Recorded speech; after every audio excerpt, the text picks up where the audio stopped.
Hello everyone. आज हम इस वीडियो में जानेंगे 3 तो बेटे हैं और 41 ऊंट है। पिताजी ने वसीयत लिखी कि पहला जो बेटा है वो 1/2 भाग यानी 41 ऊंट जो है उनका आधा भाग लेगा। दूसरा बेटा 1/3 भाग लेगा यानी उसका तीसरा हिस्सा लेगा। और तीसरा बेटा उसका 1/7 भाग यानी 7वां भाग लेगा। इसका बंटवारा कैसे किया जाए? अब यहाँ बंटवारा करने के लिए अगर हम उसको 1/2 भाग दें 41 का, तो 41 का 1/2 भाग है ना, वो कितना होगा? 20.5 हो जाएगा। अब ये ऊंट है ना, कोई काटने पीटने वाली चीज तो है नहीं, तो ऊंट को यहाँ पर काटा नहीं जा सकता। यानी ये बंटवारा किस तरह से करें फिर? भाई बिना काटे बंटवारा होगा नहीं, क्योंकि आधा भाग तो पहले बेटे को देना है, तीसरा भाग दूसरे बेटे को देना है और 7वां भाग तीसरे बेटे को देना है। तो ये बंटवारा किसी भी प्रकार से हुआ नहीं। कोई सा भी बेटा कम या ज्यादा भाग लेने के लिए राजी नहीं हुआ।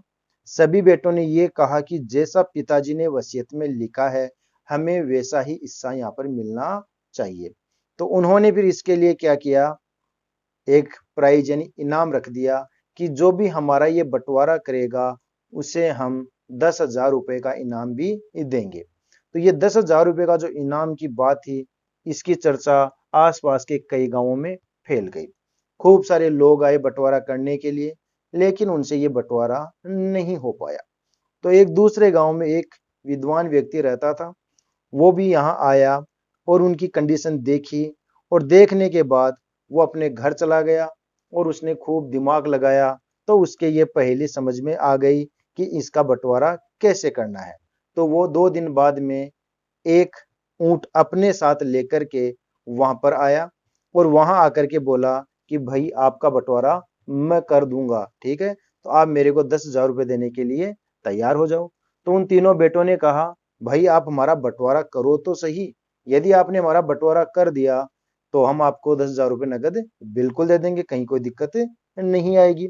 तो उसने कहा कि मैं एक काम करना चाहता हूँ, मैं अपना एक ऊंट है ना, वो भी आपके इन 41 ऊंटों में मिलाना चाहता हूँ।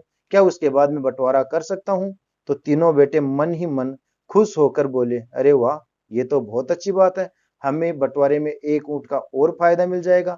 तो उन तीनों बेटों ने कहा कि हमें कोई आपत्ति नहीं है, आप भले ही हमारे अंदर एक नहीं 2-4 ऊंट मिला करके भी आप हमारा बंटवारा कर सकते हैं, लेकिन हमें कोई दिक्कत नहीं होगी। तो फिर उसने क्या किया कि उस विद्वान आदमी ने 41 जो ऊंट थे उनमें अपना एक ऊंट मिलाया और मिलाते ही ऊंटों की संख्या कितनी हो गई? 42 हो गई, ठीक है।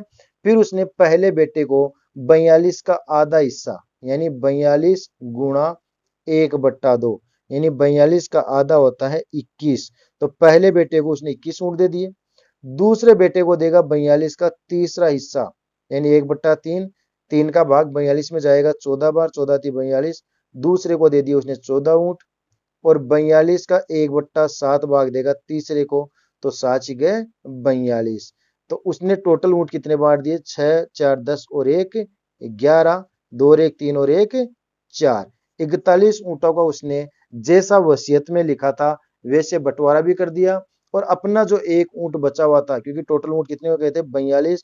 उस ऊंट को वो वापस अपने साथ ले गया और साथ में जीता हुआ इनाम के 10,000 रुपए थे ना, वो भी साथ में ले गया। तो इस प्रकार से एक विद्वान व्यक्ति ने 41 ऊंटों का 3 बेटों में अपने पिताजी की वसीयत के अनुसार बंटवारा किया। तो आपको ये पहेली अच्छे से समझ में आई हो तो वीडियो को लाइक कर देना, शेयर कर देना और चैनल पर पहली बार आए हो तो चैनल को सब्सक्राइब भी कर लेना।